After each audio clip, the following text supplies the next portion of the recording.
G'day, ladies and gentlemen, and thank you so much for joining us for another episode of the Big Bad Brad Show MMA edition. My name is Brad Williams, and this is the show that aims to provide you with a fan's eye view of the sport of mixed martial arts from way up the back in the cheap seats. You've obviously found us somehow, and I can't thank you enough for checking out the podcast. You can find us at facebook.com/BigBadBradMMA. You can find us on Twitter at BigBadBradMMA, and you can also find us on YouTube. Just search Big Bad Brad Show MMA, and you'll be able to find us. No dramas at all. We have got stacks to get through this week. You might have heard the news this morning. Brock Lesnar failed a drug test for UFC 200. You might be saying, hang on a sec. No, mate, that was days ago.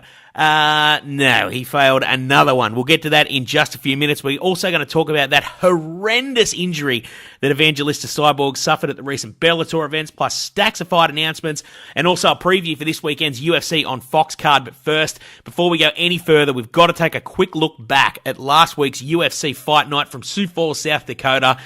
Wow, if you needed any sort of recovery from the hangover of UFC 200, this was the perfect antidote. It was such a fun card to watch. I said it last week on the podcast, I was a little bit let down by UFC 200, as I know a lot of other people were, and this was just the antithesis of UFC 200. A card that was pretty light on name value as compared to UFC 200, indeed the other cards from Fight Week. But fair dinkum, there were some serious fights on this card. Some Aussie flavour to kick off the main card. Ben 10 Nguyen fighting out of Brizzy, took on Luis Smolka. He came up on the short end. He was TKO'd in the second round, but oh my goodness, what a fight that was. The grappling exchanges on the deck were insane. Luis Smolka transitioning from submission to submission, Ben hanging in with him the whole time, and then Luis Smolka just started landing some bombs from the top when he was able to get the mount. Ben was pretty busted up by the end, and credit to his team, they actually chucked in the towel to stop the fight, which you don't see very often, but there should be more of it. I think if you see your fighters in trouble, the corner have got just as much of an obligation to protect their fighter as the referee does. So hats off to Ben 10's team, and he'll be back stronger than ever. But Luis Smolka absolutely emerged in this fight as a contender at 125 pounds. His ground game is off the Richter. It was just incredible.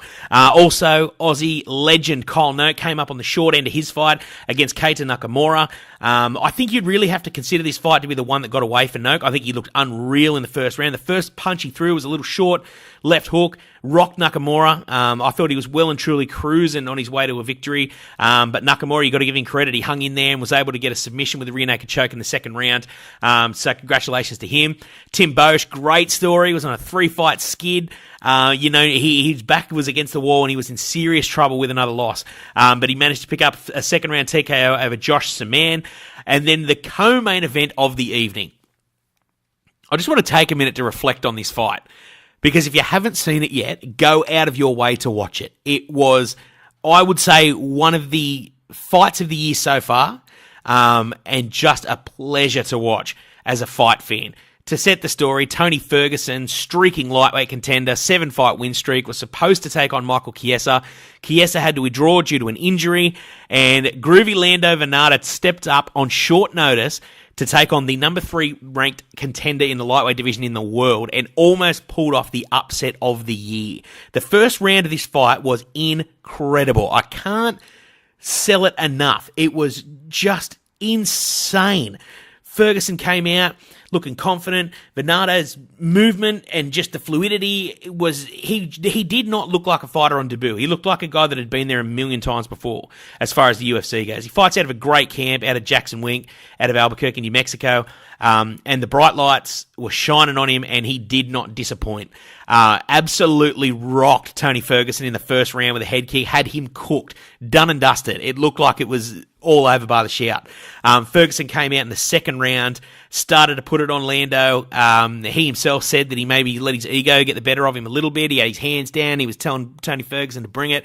And then Ferguson ended up pulling off one of his signature Darce chokes in the second round. But honest to goodness, if you haven't seen this fight yet, check it out. I know it's up on Fight Pass if you subscribe. I'm sure if you want to have a sniff around, you'll be able to find it somewhere online. Genuinely a contender so far for Fight of the Year. So much fun to watch. Awesome. Check it out. And then the main event, John Hands of Stone Lineker taking on Michael Mayday McDonald. A fight that was primed to perhaps provide us one of the next top contenders at 135 pounds. And John Lineker came out and put on an absolutely sensational performance.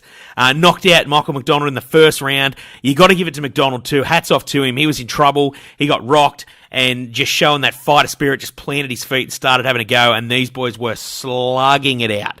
And it was going to just be a matter of whoever landed first, and Lineker landed first and then second and third and fourth and fifth and finally put him away.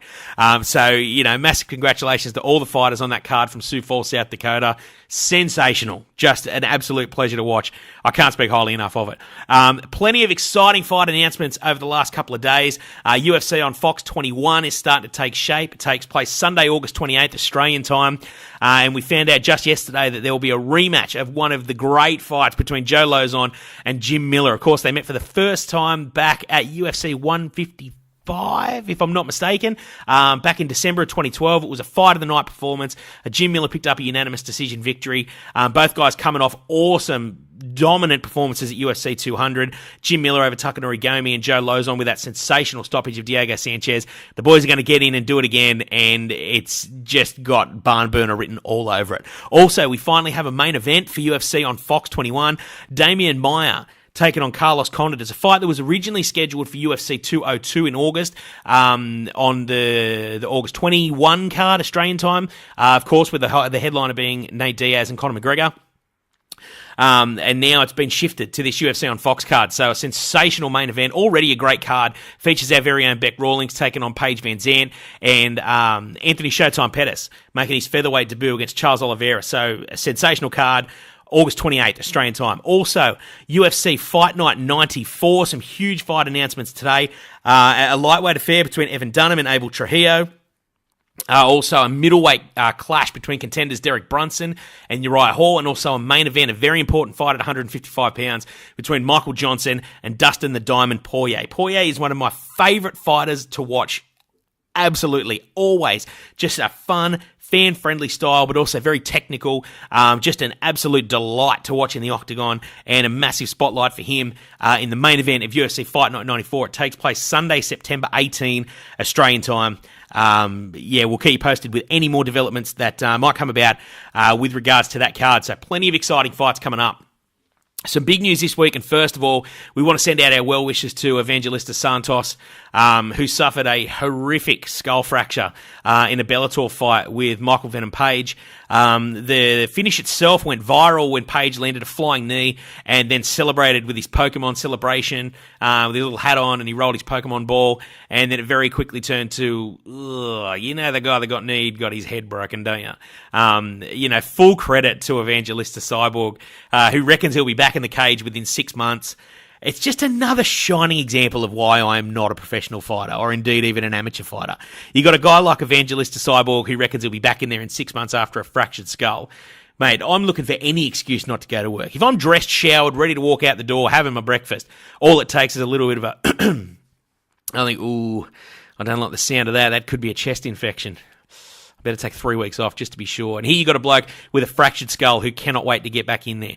In a classy move from Bellator, they have announced that they will be paying Cyborg a win bonus to help cover his medical costs, or indeed to stay in London. Of course, with a fractured skull, he can't fly, so he's not able to head home. And they will also cover his medical bills. So, tip of the cap to Bellator, a very classy move, and we wish Evangelista Cyborg Santos absolute nothing but the best in his recovery. And of course, the huge news that broke this week. The news so nice it broke twice. Brock Lesnar tested positive, or was flagged for a potential anti-doping violation by the US Anti-Doping Agency for a drug test prior to UFC 200.